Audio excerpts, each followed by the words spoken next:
1939, Nazi Germany invaded my homeland, Poland. The Second World War broke out. On 17 September 1939, we received a blow from another direction. The Soviet Union also made an onslaught on Poland. In the wake of the alliance between Hitler and Stalin, Nazi Germany and Soviet Russia, Poland lost its independence, was wiped out from the map of the world, and subjected to extremely brutal occupation.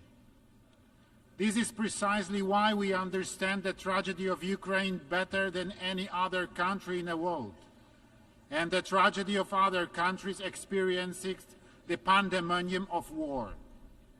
In the Second World War, 6 million of our citizens perished, including 3 million Polish Jews, and Warsaw, the capital of Poland, was razed to the ground.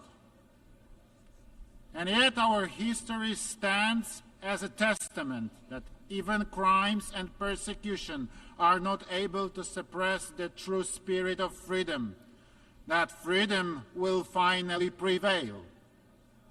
Enslavement, imperialism, and neocolonialism are a denial of freedom as much as insane dreams of dominating the others. When unleashing the war in Ukraine, Vladimir Putin wanted to restore the Russian Empire, to divide the world, and to make Europe systematically dependent on his raw materials. He has not succeeded. It is my firm belief that he will no longer succeed. Ladies and gentlemen, today the world needs courageous and visionary leaders. The late President of Poland, Lech Kaczyński, with whom I had the honor to cooperate, was such a leader. The leader who a dozen of years ago was trying to shake the conscience, to appeal to politicians, to warn of imperial policy of Vladimir Putin's Russia. Let me recall at this point his seminal words said in Tbilisi at the height of Russian aggression on Georgia in 2008. For the first time in a long time, Russians have shown the face we have known for hundreds of years. They believe that the nations around them should be subjected to them. We say no. Russia believes that the old days of the empire that collapsed less than 20 years ago are coming back. That domination will again be feature of our region. Well, it will not. Those days are over, once and for all. Yes, today, in this very place, at the United Nations headquarters, I wish to reiterate, those days can never return. The logic of conquest, changing borders by force, disregarding the law, and denying the Ukrainian people their right to exist must be stopped.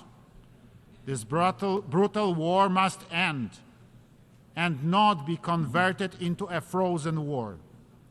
This can only be done by restoring the full territorial integrity of Ukraine within its internationally recognized borders. Ladies and gentlemen, Poland's position in the face of any war is clear and straightforward. We demand absolute respect for internationally recognized national borders. The inviolability of these borders is a fundamental element of the world order. Today, the victim is Ukraine.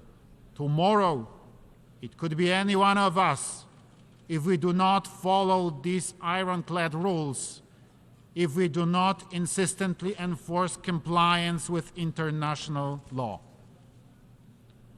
Forgotten and unpunished war crimes, crimes against humanity, build a sense of impunity among the perpetrators.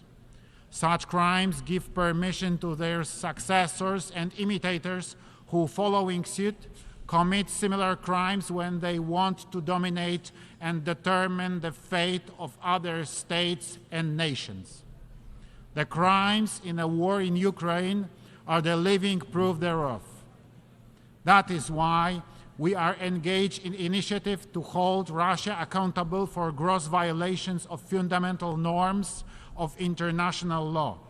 We strongly support the work of the International Criminal Court and the International Court of Justice.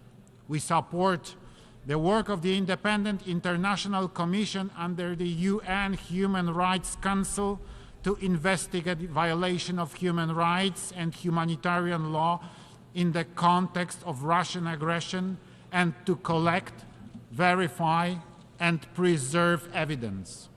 We support the idea of establishing an ad hoc special tribunal. The crimes must be accounted for and the perpetrators punished. Ladies and gentlemen, information wherefore goes on. Lie is used to cover up and justify Russian crimes on civilian population. Russia continually tries to shape international public opinion by building a false vision of the reality. In Poland, this comes as no surprise to us, but the world is just about to discover the scale of manipulation and disinformation. This spearhead is often directed also at my country, Poland, labeled in many various ways. This is because we have consistently been opposing Russia's imperial and neo-colonial policy and have supported Ukraine in its defense from the outset. We, as international community, must draw conclusions from the situation. We must confront manipulation. We must fight against the hypocrisy of history, the reversal of the roles of the henchman and a victim. What is evil should be called evil. A crime should be called a crime. Ladies and gentlemen, these days, many states are blamed for prolonging the war as they supply necessary weapons to Ukraine in its defense war.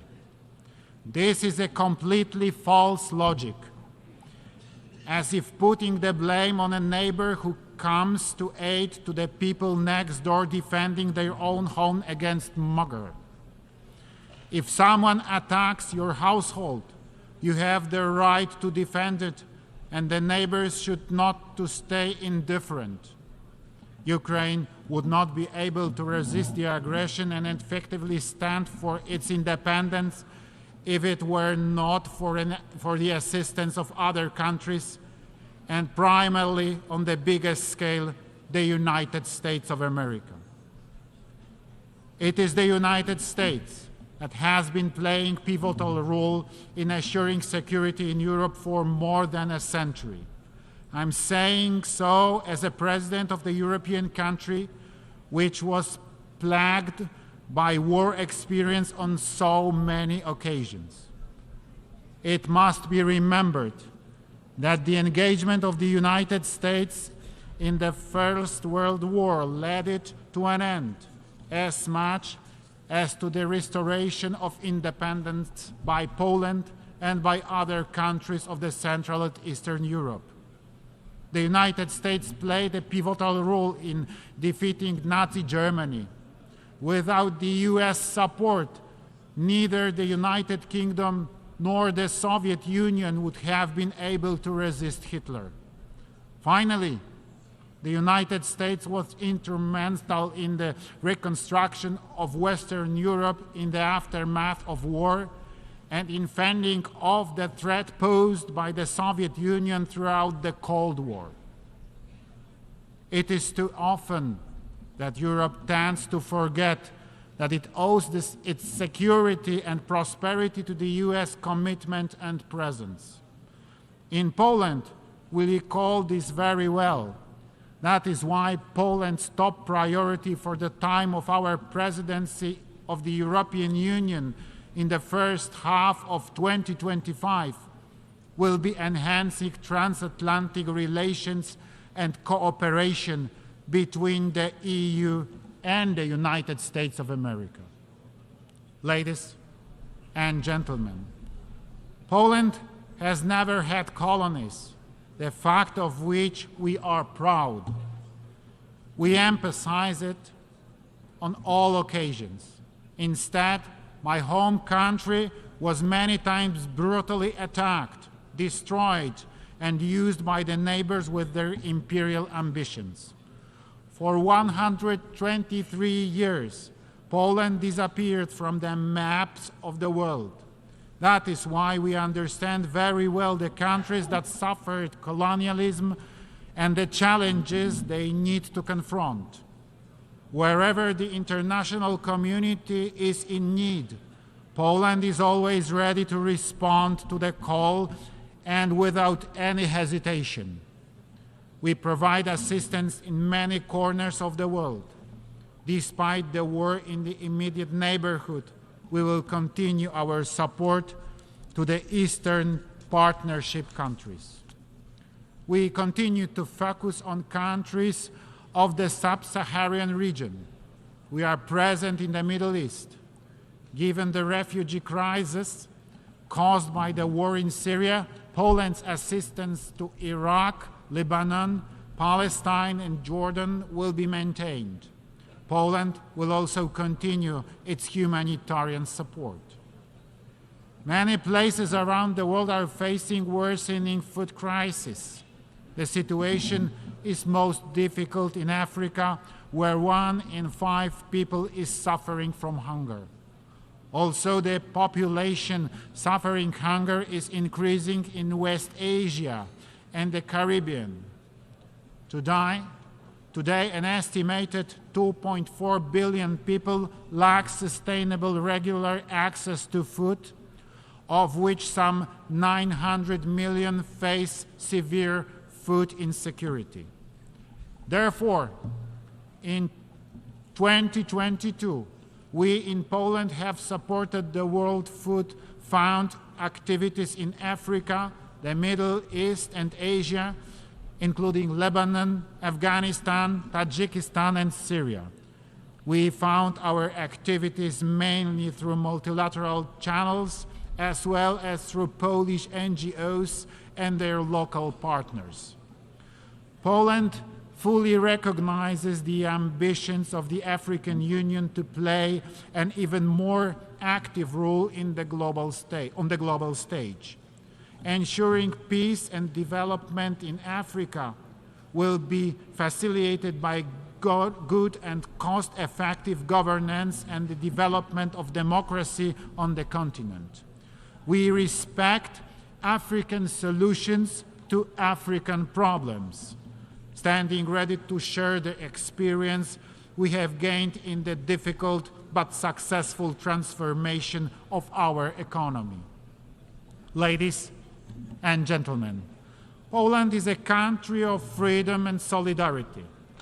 It is known worldwide for the great solidarity movement, which not only stood for workers' rights, but also for freedom and fundamental values.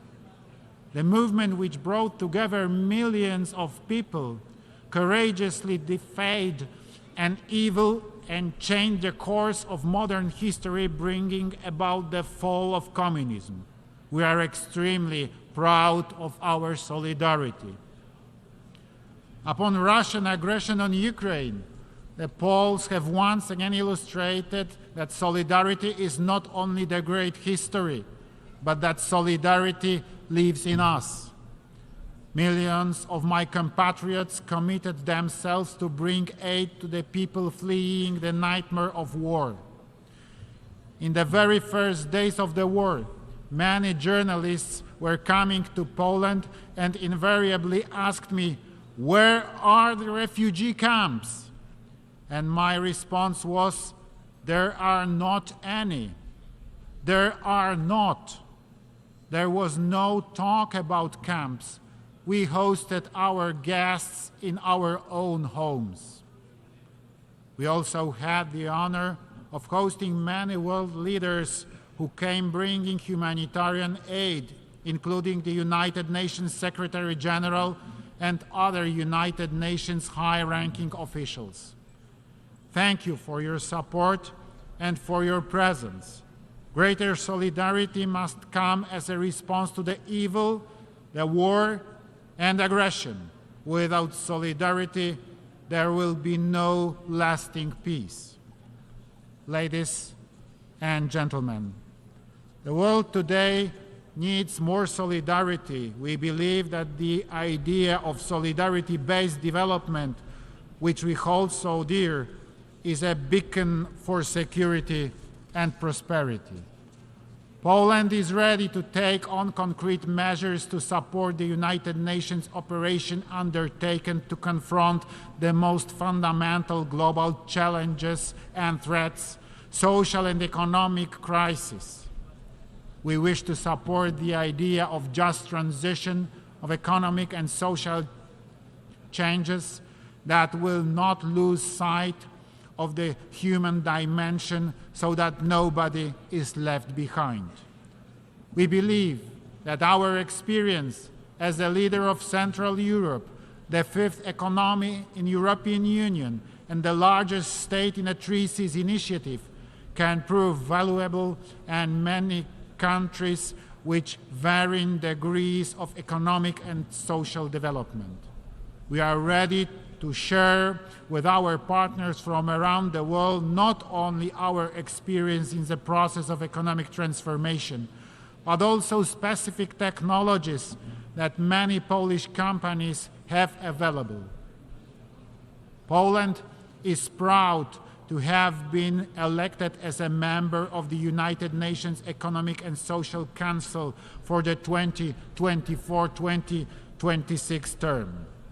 A key priority for our ECOSOC membership will be to draw the international community's attention to the impact of global crises such as armed conflicts, the energy crisis, the COVID-19 pandemic, and climate change, their impact on socio-economic development.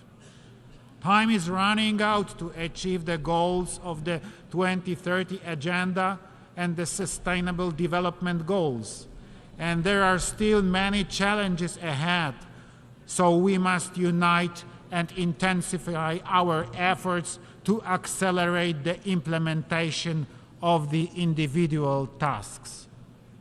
Ladies and gentlemen, today the United Nations measures its strength against various challenges.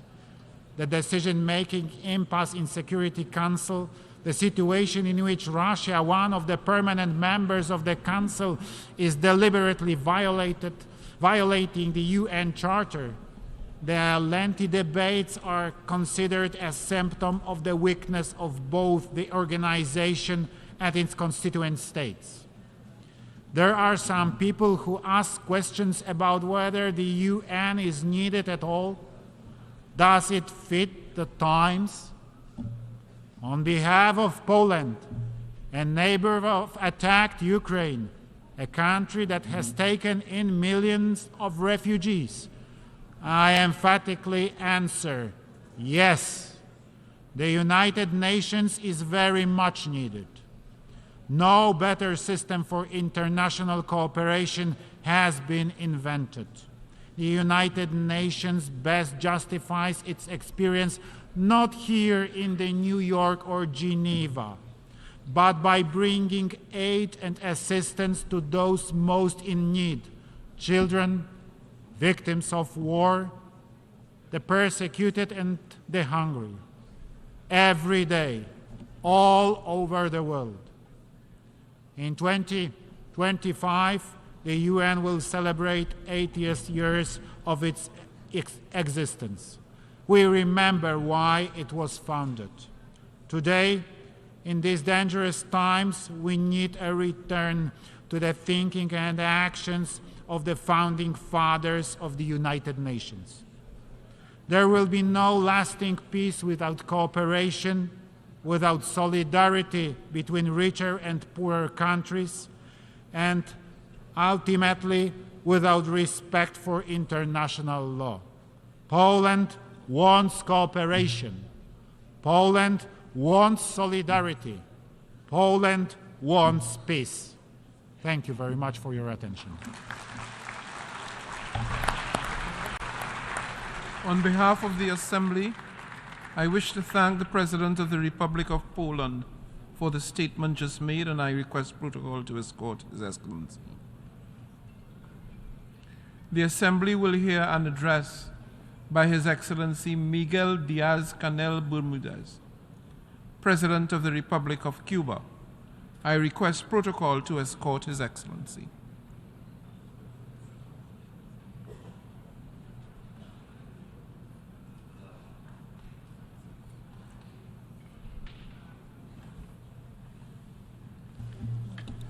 On behalf of the General Assembly, I have the honor to welcome His Excellency Miguel Díaz-Canel. Traigo a esta asamblea la voz del sur, President, I am la de los bringing to this explotados assembly y the voice vilipendiados, of the South, como se lo oyó the decir al Che exploited and Guevara humiliated, en as esta was said misma by sala Che Guevara in this hace same casi room 60 almost años. 60 years ago. Pueblos diversos con We are a problemas diverse comunes. group of nations Lo sharing the acabamos same de confirmar problems. en La We Habana, have just confirmed that que in se Havana, honró en acoger la which was cumbre honoured to de host the líderes y summit of otros altos leaders and other high representantes del Grupo de los representatives of the 77 y China, G77 and China, la agrupación de which naciones is the más most representativa, representative, broad amplia y diversa and diverse existe representation en la that esfera exists in the multilateral. multilateral arena. Durante 2 días During prácticamente sin those two descanso, virtually más de 100 tireless days, representantes de more las than 100 134 naciones representatives from que integran el 134 grupo nations making up the group levantaron sus voces raised their para demandar voices cambios que ya no to pueden call for posponerse changes that can más no longer be en el postponed injusto, in the midst irracional of y this abusivo orden unjust, económico irrational and internacional abusive que ha international profundizado economic order año that tras year año after year las has enormes deepened the desigualdades enormous entre una minoría de inequalities between a naciones muy minority desarrolladas of y una well-developed mayoría nations que no logra and a superar majority el that has eufemismo not managed de to naciones get rid of the en euphemism desarrollo. of developing Peor aún, nations. como Worse reconoció el still, secretario general de as was Naciones recognized Unidas by the United en Nations la Secretary cumbre de La General Habana, at the Havana el Summit, G77 the se fundó G77 hace was 6 founded décadas 6 para decades remediar ago siglos de to injusticia repair y abandono centuries of y injustice en el and convulso abandonment. mundo actual And in se ven today's enredados convulsive world, en una they are maraña de crisis entangled in a mundiales host of donde la world pobreza crises, va en aumento where poverty y is el on the hambre rise es cada vez and hunger mayor. is even greater.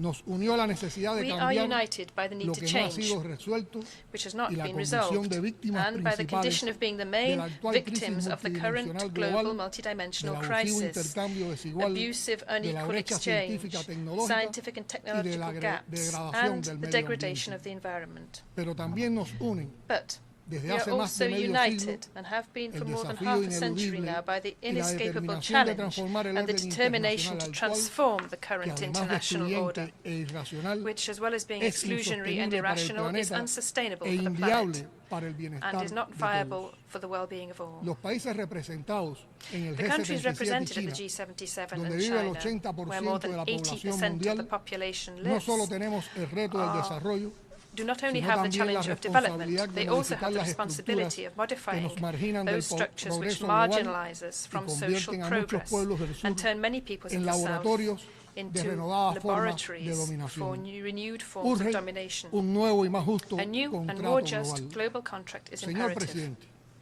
a solo 7 años del plazo fijado para el Only 7 cumplimiento de la years ahead of the esperanzadora deadline established to Agenda implement the 2030, promising 2030 el agenda,